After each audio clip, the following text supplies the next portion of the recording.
Hi guys! Nararanasan nyo ba guys ang maglag ang inyong mga messenger? Guys, kailangan nyo nang mag-delete. Kailangan nyo nang i-delete yung search history nyo sa messenger. Yung dahilan kung bakit naglalag ang ating mga messenger. Sundan nyo lamang guys ang aking video. Let's go!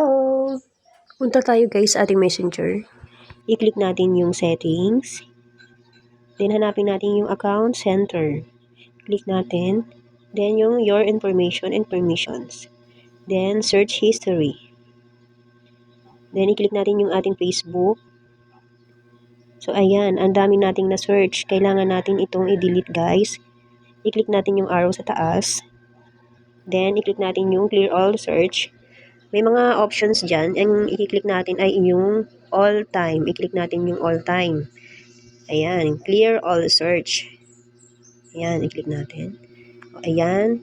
Balik tayo, guys. Tingnan natin kung na-delete na yung ating mga search history. Okay. Ayan.